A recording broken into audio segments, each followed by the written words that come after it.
topics and opinions expressed in the following show are solely those of the host and their guests and not those of W4CY Radio, its employees, or affiliates. We make no recommendations or endorsements for radio show programs, services, or products mentioned on air or on our web. No liability, explicit or implied, shall be extended to W4CY Radio or its employees or affiliates. Any questions or comments should be directed to those show hosts. Thank you for choosing W4CY Radio.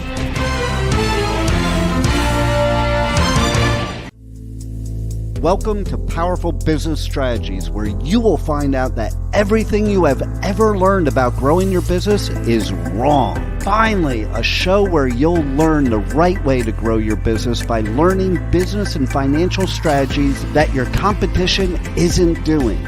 And now, here is your host, President of Next Step CFO, Michael Barbarita. And joining Michael for today's show as an executive moderator is Chucky Obia. Yes, this is Chucky, and I believe that gratitude is undefeated and growth is about the next step. So it is an honor for me to moderate today's discussion with my good friend, Michael. Yes. Michael, how are you? Fantastic, Chucky. My name is Michael Barbarita, President of Next Step CFO. And Next Step CFO is a fractional CFO and strategic implementation firm. And our vision is to ensure overwhelmed business owners achieve the time freedom and consistent profits to build a legacy and a life they desire. Our mission is simple. It's dedicated to guiding small business owners to leveraging their time, exploding their profits, and building a meaningful legacy. You know, this show, Powerful Business Strategies, in our book of the same name, is a step toward accomplishing that vision and mission. And so with that, I would like to hand it back to my co-author and moderator for the show, Chucky Obia. Michael, thank you. Look, I'm really energized by today's episode titled Create More Profit and Cash Flow with Inventory. Just a quick disclaimer before we activate all the insights locked into today's show. So look, Michael and I are both affiliated with a number of different organizations, and I currently serve as the managing director of business development for Vetterprice, a global business-focused law firm. In addition to that, I collaborate strategically with Michael to moderate a number of business roundtables, really coast to coast, and we document powerful business strategies from those roundtables. In fact, that's the name of the book, Powerful Business Strategies, and the name of the show. But the views expressed in today's show are our personal views based on personal success stories. But my mission as the fearless moderator is to ask the right questions to help you, the listener, learn the best strategies that the competition isn't doing. Michael, yes, back to you. Well, Chucky, we have a very special guest on the show today, Ciara Stockeland. Yeah, that's right. Yeah. And Ciara, who is an inventory genius, helps businesses use their inventory to create more profit and keep more cash. Now, personally, I find this fascinating because I've been talking about over the last couple of shows how business owners in retail, manufacturing, and distribution need to manage their inventory better to solve cash flow problems. But I haven't really offered enough solutions when a business owner is over inventory. So I'd like to welcome in Ciara Stockeland. Hey, how are you guys? How you doing, Ciara? I'm so excited. So are we really are. I just want to thank you for coming today. It's really a pleasure. It's really a pleasure having you. Could you tell us a little history that you have with inventory and small business? Yeah, absolutely. So I started my first business when I was 13. I was born and raised in North Dakota, where it was freezing cold for much of the year. I now live in Nashville, but came from an entrepreneurial background. My dad and my grandpa both own small business, so it was only natural for me to be solving problems and selling things. So I built that first business for about a decade, got married, had a couple little ones, and decided I was going to get out of the nonprofit space, which is where my first business lived, and get into retail. So I launched my first retail store in 2006. I had never worked a day of retail in my life, but I thought, you know what, I can buy and sell stuff. This is easy. So I opened a high-end maternity baby store. 6 months later, I opened a second concept right next door. This was a designer outlet. I had the opportunity to buy and sell truckloads of off-price and overstock inventory. Again, before the 2008 recession, so things were flowing easy. There was a lot of waste when it came to inventory. And I thought I can figure out a way how to sell that. So I launched my second concept, ended up merging those two concepts into a high-end designer outlet store. So think TJ Maxx in a small boutique environment. Built that and franchised it in 2010. We had multiple locations around the country. Things were going well from the outside looking in. Everyone thought I was doing amazing. I had a 7-figure business. I had multiple locations, corner office, warehouse, all the things. But it all came crashing down. And that's another story for another day as to why on the franchise side of things, it didn't work. But through that, we lost everything, including our home. And I was left sitting on the couch thinking, what was this all for? I have invested time, energy, sweat, blood, tears, my home, right? My family savings. And now I have nothing. And I had this opportunity to either sit and wallow in that and to blame others, or to say, what part of that did I have a part in, right? What part of that was because of the choices I made? And thankfully, I chose the latter and decided I'm going to figure out what I did wrong and I'm going to build again, but I'm going to do it differently this time. And one of the things that I noticed as I reviewed my story and looked in the review mirror was that I had been so focused on top line revenue and never focused on profit. So I was building and marching towards $1 million business, multiple locations, sales. But I had never thought about what it was doing to the bottom line. Like, what was I keeping? And I had worked for a dozen years in that business, never taking a consistent paycheck, always paying everyone else. And so I decided I'm going to do it differently this next time. I built and launched, grew, and sold a business within 18 months. It was profitable from day one. And through that, started to work on the Inventory Genius framework so that I could help other entrepreneurs avoid those very costly mistakes I made. Excellent. And I've got to tell you, that is incredibly inspirational. You lost your house. My God. Yeah. You can't get much lower than that. You can't. That's Yeah. pretty low. That's pretty Yep. low. I can't figure out a way to get much lower than that. Chucky, do you have a question Yes. for Ciara? Now, I want to pick up on what you said, Michael, about how inspirational Ciara, the story that you just shared with us, is, and even just the reflections on the impact of small business owners in your life. Like, I'm just so intrigued by that. So here's a question. Why are you so passionate about helping product-based businesses use their inventory to create more profit? Yeah, I think it's because I know that they can succeed and I know what it feels like to feel hopeless. So before we lost everything, like I said, it looked amazing from the outside looking in. Like, I was invited to the White House. I was on the Small Business Council of the US Chamber of Commerce. Like, I was speaking, doing all these things, looked very successful, but I felt like a fraud because I knew how much debt I had. I felt so stuck. I really hated my brand at that point, and I Mm. felt like I couldn't get out. And I know that there are hundreds and thousands of entrepreneurs that are listening today that feel that way, that people are like, "Oh my goodness, you are doing so great. Look at your business." And they smile and nod, and then they think, but I'm not like, what are the missing pieces? And so I'm so passionate about this, Chuki, because I know that if they just had those missing pieces in their puzzle, we could turn things around. And I've seen it, and I've helped so many entrepreneurs do it. And so I just want to get that message out whenever and however I can. Just as a follow-up to that, when you lost everything, was it due to a mismanagement of inventory? It was at least partially due to that? Yeah. So what's interesting is, and I talk about this in my book, Inventory Genius.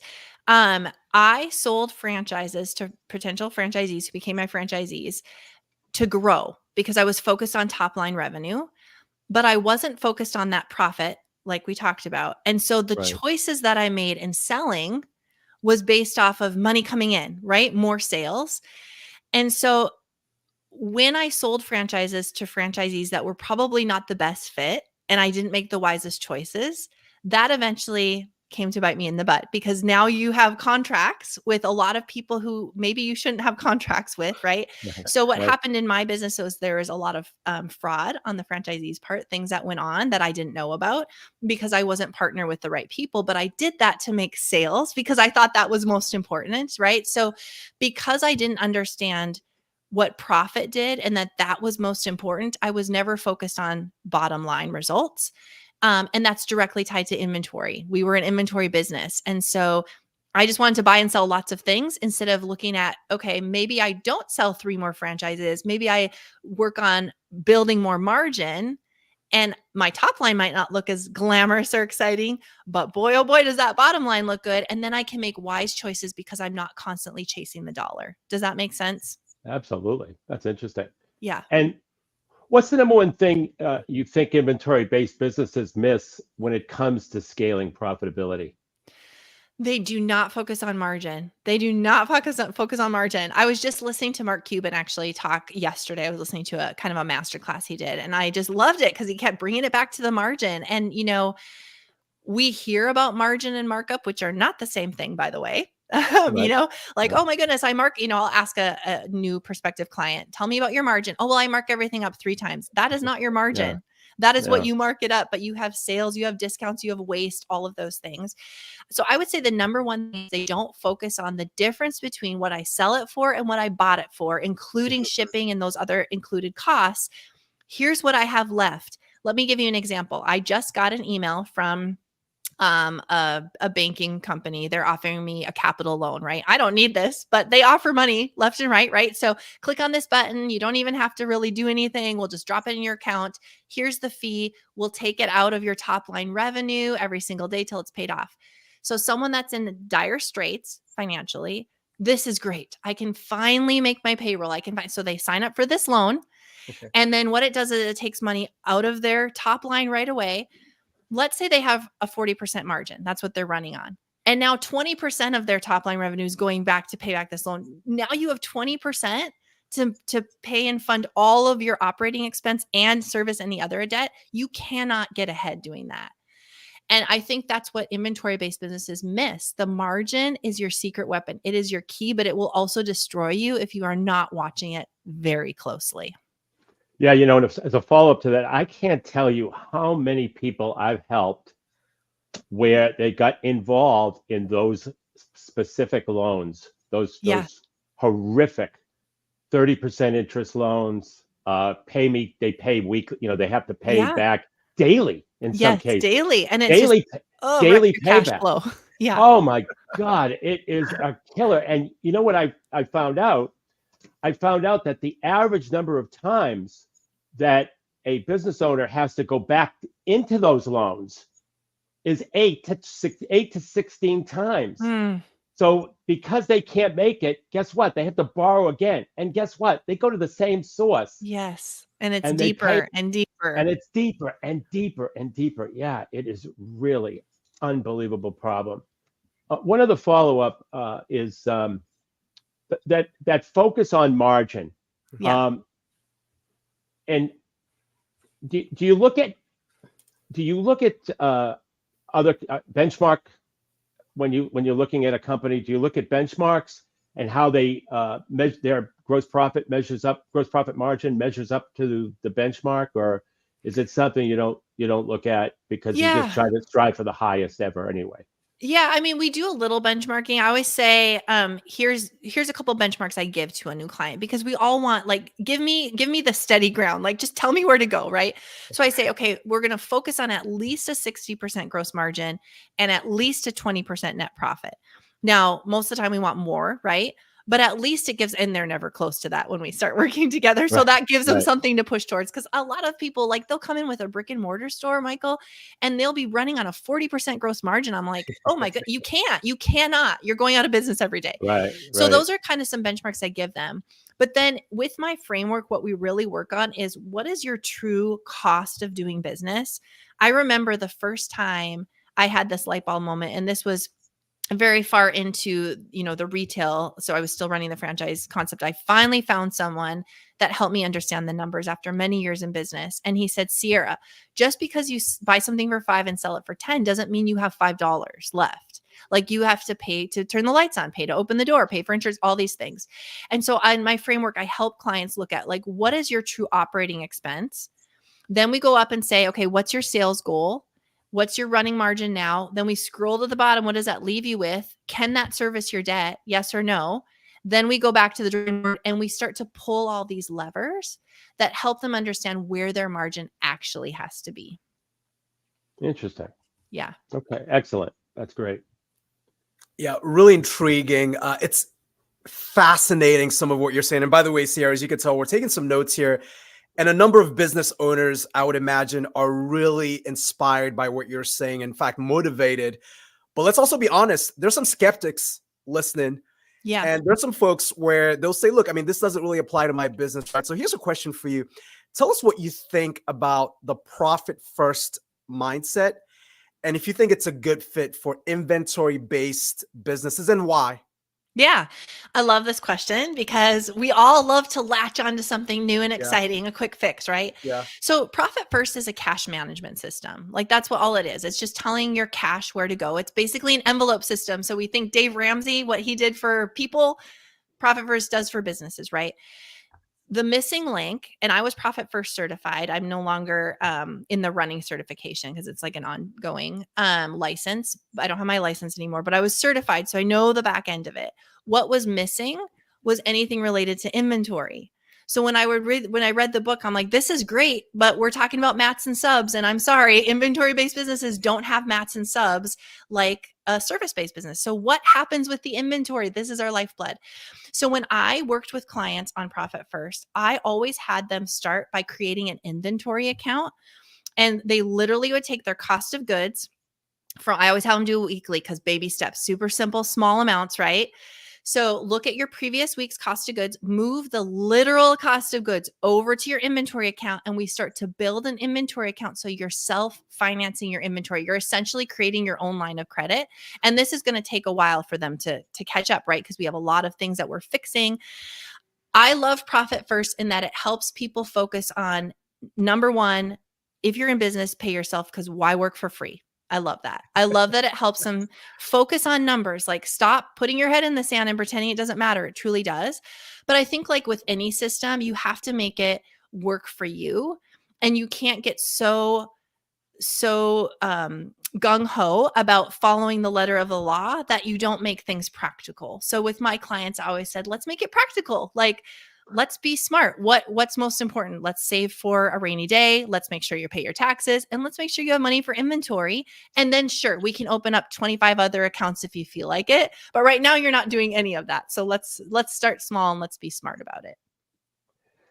You know, as a follow-up to that, when you get a new client, Ciara, and they're not on Profit First, do you put them on Profit First to start off with, and then follow that program?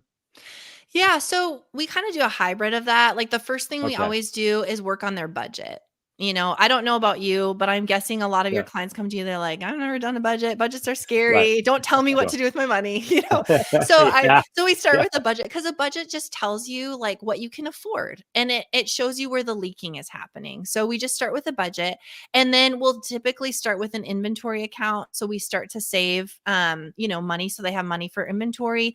And then I love to have them set up that sales tech account. So using some of those Profit First methods and setting up some of those, sometimes people will come to me and they say, I love Profit First. I've read it. I want to start with it right away. Great. Let's set up the accounts. Let's do it. Sometime the other week I did a consult and I asked her, do you know anything? She's like, I've never heard of that. What is that? You know? And it's just a savings. It's a way to save and to focus on the right thing. So it really depends on the client. I think with anything, you can't go, it's like training or wanting to lose weight, right? You can't go from I eat out all the time to like, I'm never going to eat out and I'm only going to buy organic fruits and vegetables. Like, you won't stick with it. So the same thing with our money. Like, what's one thing we can do today that you feel like is manageable and that you can keep doing week after week? And then let's layer in something else. Let's layer in something else until a year from now, you're like, whoa, look at me. I am disciplined with my money. Yes, you are. Right. Yeah. Excellent. Excellent. And if also, Ciara, could you share a success story of one of your clients and tell us why that happened, why that Yeah. success happened? Yeah. So I had a client, love this story. She came to me, had a thriving business. So proof of concept, she had the sales, completely overwhelmed with what she thought was an inventory issue. This is always interesting too, what people think their problem is. So she said, "You're an inventory genius. I read your book. I need you to help me with my inventory." Okay, sounds great. So let's take a look. So we dig into financials. I said, "Actually, what you have is a spending problem. Like you have margin, you have sales. We're just spending all that money like crazy." So we worked on just slowing everything down. We built a budget and we lived the budget. I said, "You may not spend money unless you tell me first." Right. And so it's almost like asking permission, because when you say it out loud, well, do I really want to tell Ciara I want to sign up for another XYZ? Probably not. So I just won't do it. Right. So we slowed everything down. We slowed up, like she was giving out bonuses. She was giving out all this, money left and right. Slowed it down. Then we went back and we said, okay, now let's look at margin because we can always improve. So we got smarter with her inventory, tighter with her inventory. We worked together. She had a lot of debt. So let's figure out how to smartly and wisely pay that off, because you also want to make sure you're keeping cash. Like you don't want to go so aggressive with debt that you completely wreck your cash flow either. In under a year, we paid off over $500,000 in debt. We brought her to a profitable place and she's like moving and grooving. So to me, that is like wildly successful, right? Like she knows how to create a budget. She knows how to stick to it. She knows how to say no. Because a lot of times, like for me in my business, I was making a lot of money. And I give the illustration in my book. If you give a mouse a cookie, you give a mouse a cookie, then he needs milk. If you give him milk, then he needs this. That was me. Like, well, now I have this, so I need a forklift. Well, if I have a forklift, I need a driver. If I need to have a driver, I need someone to manage the driver. And before you know it, you're spending so much and you're making it. So it hides a lot of mistakes. So just teaching people how to read what their dollars and cents are doing has helped my clients tremendously. Excellent. So back to Profit First for a second. Yeah. So you actually set up a bank account that's just set for inventory. Am I hearing that correctly? Correct. Okay. And then you'll take the percentage of inventory to sales and fund that account accordingly when dollars come in? Yeah. Is that how that works? Yeah. And it really shows them so we couple that with teaching them how to run an open to buy. So a buying budget, because if you use those two tools, it's like bumpers on the bowling alley, so now the ball can't go too far, that you can't overspend because I don't have any money in my account, so I can't spend it. Right. And I'm not going to go too far the other direction, because an open to buy is going to show them, here's what I have on hand. This is so funny. So I'll have clients say, okay, in my open to buy, you have to put in what you're starting with today. Well, do I need to include the stuff in the back room that I'm going to be bringing out again? And of course you do. It's inventory you own. And if you don't want to include that in the number that you own, because when you include that, it limits what you can buy, then you need to sell it. Right. So you don't get to just not include it and buy more stuff. So setting up that Profit First, like inventory account, gives them, and it also gives people permission, because we do have clients sometimes that are too cautious about spending money too. Yeah. That's not as often, right? But like, hey, you've got $5,000 in your inventory account. It's okay to make that purchase. Like it's okay to spend that money. So it helps on both sides of things. And Ciara, what happens when one of your clients buys some dogs, with some bad inventory that doesn't turn? How do you make suggestions to that particular scenario? Yeah. So I am very much of the school turn and burn. Burn that inventory. Like it doesn't age well. The more you touch it, the more it costs. People don't think about that. Every time you move it from this rack to this rack, this shelf to this shelf, pack and unpack, it costing you money. And that cost of goods is adding up. I do not like, 10% off and then 20, like just sell it. Just like 50% off, 75% off. Yeah. Get the cash, whatever that is, out of it and turn it into money again. So as long as the cash is hanging on a hanger in a shirt or it's sitting in a box, it's not doing anything for you. So whatever we can get out of it, we turn it and burn it. Now, people get very nervous, right? They're emotionally attached to their inventory. It's like, oh my goodness, I spent, right. But it's neither here nor there. It's not doing you any good. So let's get rid of it. Let's move on and let's be smarter and wiser the next time we invest that dollar. Right. I am in your camp on that. I absolutely Yeah. in your camp. I've seen too many times where inventory turns into relics and Yes, antiques and all that, and of course the value is diminishing by the minute it is. versus what they think potentially appreciating. Or if I can only sell it for 10% off, I'll get my money back in 15. Oh, it's just terrible. But Yeah. anyway, Yeah. that's really terrific. Um, so Ciara, how do people get a hold of you and Yes. learn more about you, learn more about your company, Yeah. I think your the podcast? yeah, the best place to go would be just my website, ciarastockeland.com. There's a quiz there that they can take. So we just ask some questions about their inventory, their numbers, what's really keeping them up at night, and that'll help direct them to really good resources that they can use based on their business. Fantastic. Well, Ciara, I want to thank Chucky. Do you have any more questions for Ciara? I should have asked. No, I don't. No, this is Okay, really well done. Yeah, thanks, right. Ciara. Thank you. Ciara, I just want to thank you. It's been terrific. You're a wealth of knowledge. Thank you so much for coming. Yeah, thanks for having me on. And to everyone listening, I just want to encourage you to focus on what matters. And I believe every mess can be fixed and every problem can be solved. Excellent. Thank you so much. That's wonderful. Thanks, Ciara.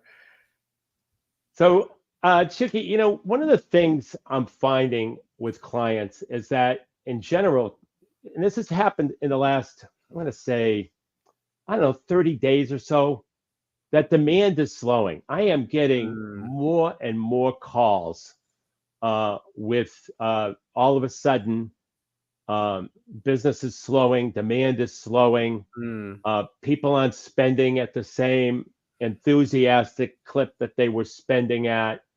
The dollars, the average sales per transaction is down. Um, and like I said, more and more calls of new clients as well as existing clients. Mm,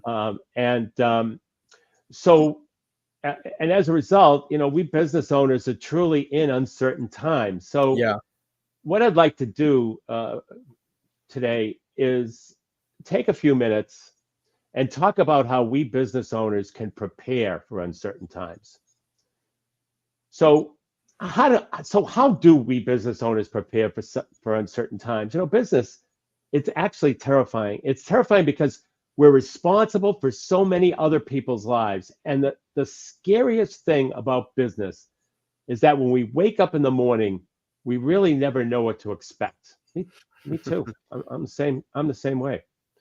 But today, our objective is to give you some ideas for discussion. We want to present financial and business strategies that your competition isn't doing, and by virtue of that, will help you thrive in uncertain times, reducing the terror and uncertainty of business. But know this, you can never really be ready for uncertain times, but you can be prepared. And our job as business owners is to be prepared to adapt. This means to be flexible to change. And many are resistant to change and therefore don't adapt. And that's why so few thrive in uncertain times. Yes. And Chucky, business is always changing, and this is true now more than ever. And that's why you and I will keep writing additional additions to our book and get feedback. And just a short time ago in 2022, interest rates were low and many industries were having record years. 2023 was tougher, but it was still pretty decent. But in 24, with interest rates staying high, credit card delinquencies rising, personal savings in decline, for many, this year has been very uncertain, and it's been really, for a lot of small business owners, has been off. And as a fractional CFO and profit growth strategist, I see this uncertainty every single day. So I get asked, why are some companies winning while others are struggling? What are the winning companies doing differently, and how can I win in these uncertain times? Because no matter how bad the times are, there's always companies that are thriving and winning. So let me answer those questions. The first thing winning business owners do is they have a laser focus on their number one goal. not their number one business goal. That's for later on, but the number one goal for themselves and their families. And this is not only their why, but this is their motivation to adapt and to be flexible to change. Great CEOs always start by understanding their personal goals and motivations. What's really important to you and your family? I don't know about you, but it's important to me that my business serves me, not the other way around. I don't want to feel like a slave to my business. And we must start by setting our personal goals first and then moving to our business goals. Now, with respect to our business goals, net profit goals first, then revenue goals. Revenue goals without net profit goals are useless. And that's what Ciara was talking about, right? Exactly. You focus on the profit. Yeah. You want more take-home pay? You need more profit. You want to pay down debt? You need more profit. You need to hire a manager? You need more profit. This is exactly what Ciara was talking about. Absolutely. In fact, Michael, we're getting a stream of comments and questions. So let's maybe take a minute or two to just address those. So specific to personal goals, like what are some examples through the decades, your work with business owners, what are some examples of good personal goal statements? Yeah, I think a lot of business owners want more time freedom and consistent profits when they're not there. So more the time freedom, okay, because they want the time freedom to spend more time with their families. Correct. Spend more time with their children. Go to their children's soccer games, basketball games, baseball games. So time freedom comes up a lot, but also consistent profits when they're not there. They want to break away from their business. They want their business to work for them instead of them working for their business. And there's several ways to do this. Several. All take discipline. All take commitment. But very doable. Yeah, very helpful perspective. Yeah, thanks, Michael, on that. No problem. So with respect to our business goals, which is the second thing, it's, as I mentioned, net profit goals first. And this was exactly what Ciara was talking about just 5 minutes ago. So it fits very well.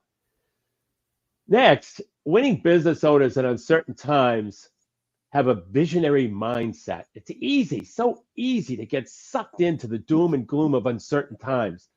When I was getting those phone calls from those from the new clients and from the existing clients, they're all sucked into the doom and gloom.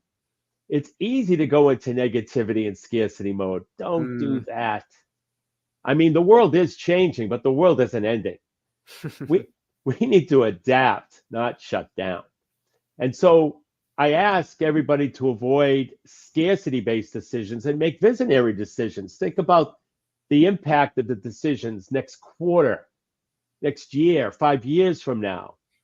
Make decisions that will serve you well in the long run. And what's fascinating is that when we think about the vision of our companies and we make decisions based on the long term, it's amazing how it inspires us. Because what it does is it allows us to think back to the reason why we started our business in the first place. What our vision was then, what our mission was then. And when we make decisions based on that, it really makes us feel a whole lot better and inspires us. Now, the next part, I'm going to come into the numbers now. So I want to prepare everyone. Absolutely. And while folks get prepared to digest the numbers that Michael is getting ready to share with us, right? And, Michael's going to take us to a strategic CFO level, right, Michael? So that's look, right. A couple of questions, and let's get to the heart of this, right? And I think some folks would benefit from your perspectives here. So having and adopting a visionary mindset when you're dealing with the pressures of employees have to get paid, vendors have to get paid, things are really, really stressful. How does a business owner keep that longer term visionary mindset when they've got a lot of short-term heartache and headache? Chucky, it's not easy, but it takes a certain mental toughness to be able to get through those difficult times, and to understand, in accounting, there's a concept called going concern. Okay. And a business is always to be assumed to be a going concern. No matter how difficult things are, your business is a going concern. And so, you need to focus certainly on, you got fires. I get that. You gotta handle those. You gotta put those fires out. And some of the concepts that we've been talking about in previous shows, where you can listen to the previous shows at powerfulbusinessstrategies.com, actually address how to deal with those difficult situations and how to prevent them. So when we talk about, and we dedicated an entire show to solving cash flow problems, which is what you just described. And so there are strategies that you can do, and once you start to work through that a little bit, you'll gain a lot more confidence, and the vision will come back. That vision will come back.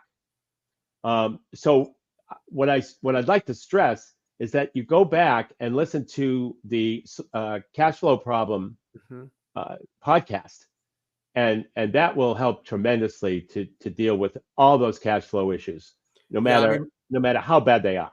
I mean, Michael, just based on some of the comments that are streaming in, folks are really resonating with that, particularly your ability to link the confidence with the vision. That's quite inspirational, right? So as the confidence grows, the vision becomes a little bit more solidified. So yeah, Michael, Right. Really good stuff. So look, I think folks are ready to take on some of these excruciating All right. numbers, Michael. Let's talk numbers. But by the way, I am very sympathetic to people in those situations, and that's why we're here, though. We help people in those situations. Absolutely. So as I mentioned, this next part, it's a little numerical, and it might freak out some people. And one of the reasons why it might freak out people is because a lot of people aren't doing it. We've taken over 150 business owners to an individual business assessment. And in that assessment, we ask 3 basic financial questions. And 80% of these business owners did not know the answers. See, winning business owners make the right decisions in uncertain times because they make decisions based on the numbers. Now, if you really listen to Ciara earlier, she was talking about that exact same thing. She gets people more acquainted with the numbers. She lets the numbers and the data drive decisions, not emotion. And so that is really critical, because when times are good, you'll get by. Oh, God, everybody got by in 2022, not looking at the numbers. It's not effective, but you'll get by like you did in 2022. But to win in uncertain times, you must make decisions based on the numbers. Now, you might ask, what numbers? Well, I've been able to essentially, now not completely, but I've been able to nail down 80% of your decisions that you make in your business can be narrowed down to just 5 numbers to look at. If you know these 5 numbers, you can make 80% of your decisions. You can make those good decisions based on the numbers and the data. And those 5 areas, those 5 numbers, is you have to know what your sales are. You have to know what your gross profit is. You have to know what your gross profit percent is. This is what Ciara was talking about when she was talking about gross margin. Net profit, you have to know that. And your current cash balance. So it's, once again, the vital 5, these vital 5 numbers you must know: sales, gross profit percent, net profit, and your current cash balance. This will drive winning decisions. Next, winning business owners understand what their financial statements are telling them. The 3 key financial statements are the P&L, balance sheet, and cash flow statement.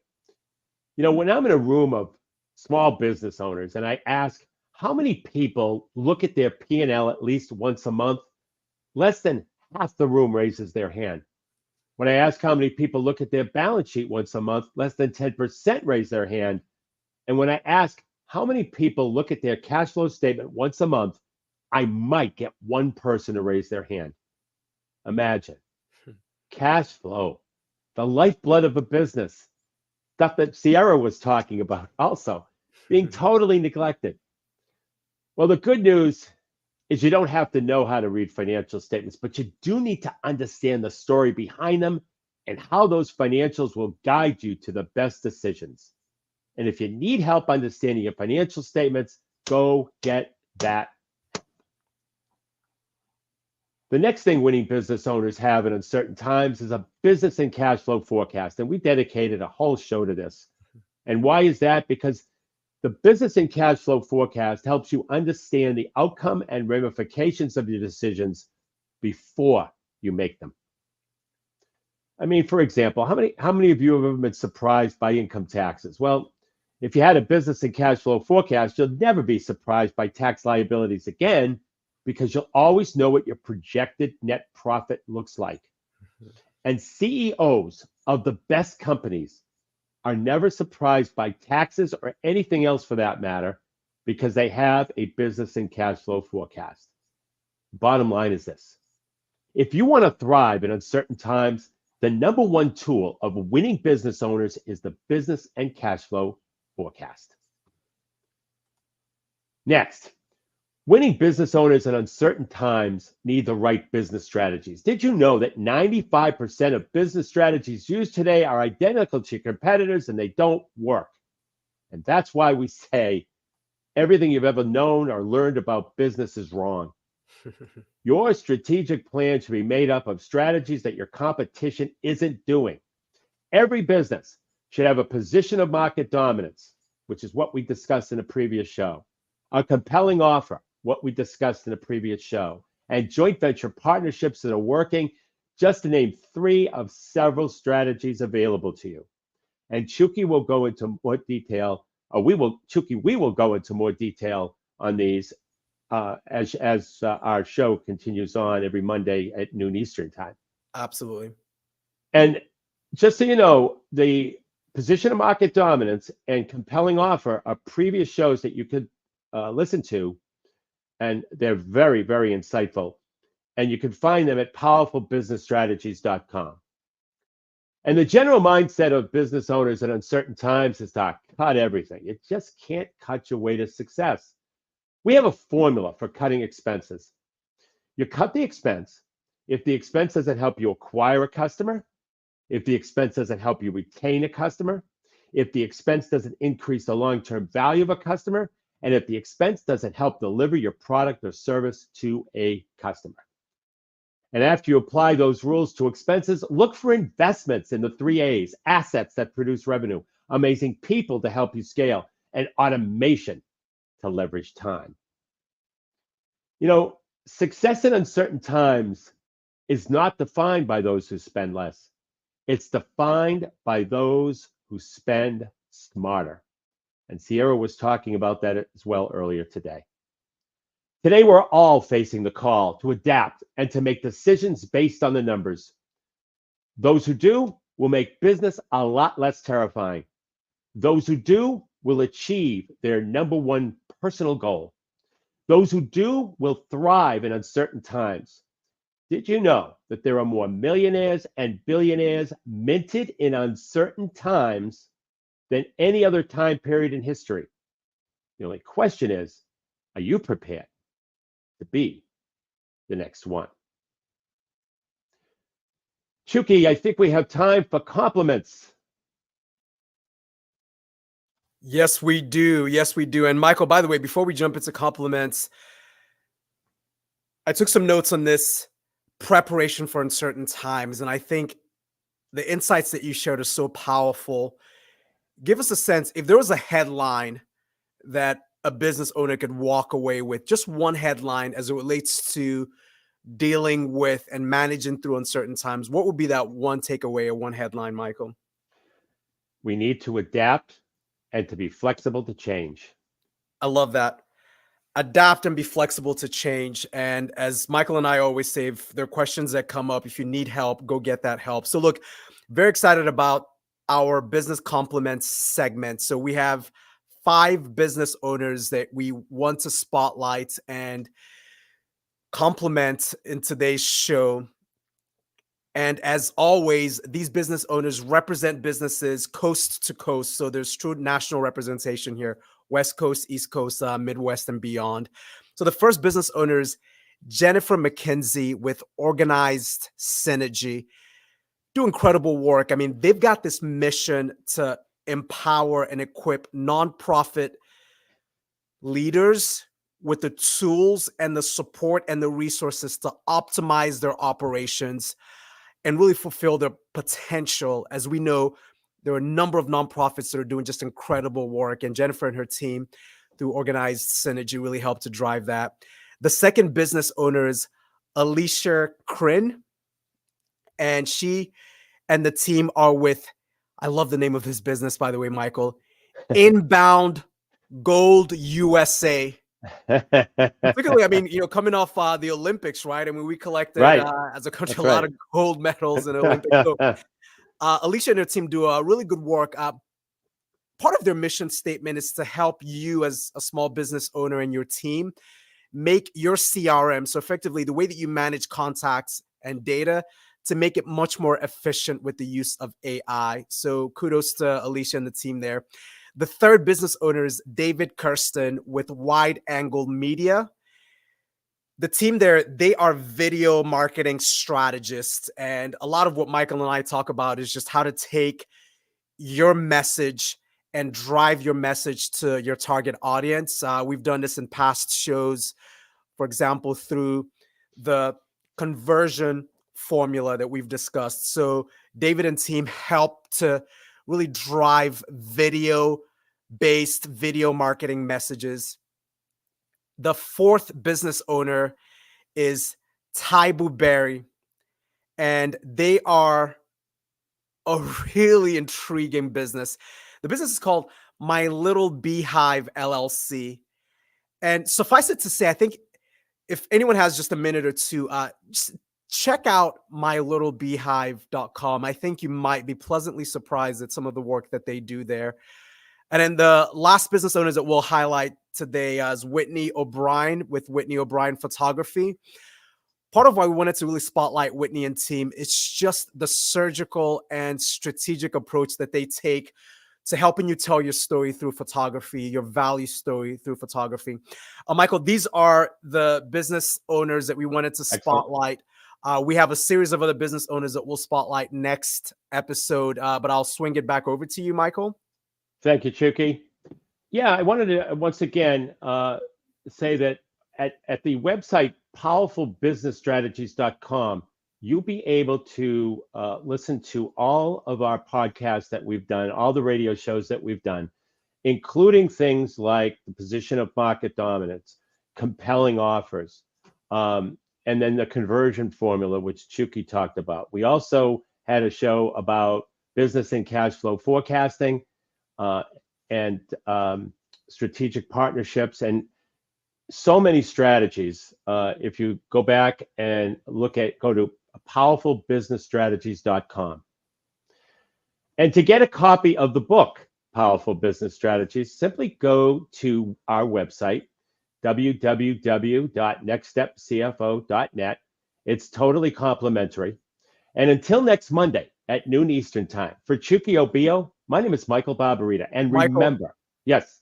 I'm going to do one thing a little bit unconventional because this particular business owner kept sending some comments. So they deserve a spotlight. So Yanis Kavelis in the comments says, you'd love this question, Michael. How do you find the perfect profile to being a part of your team? Well,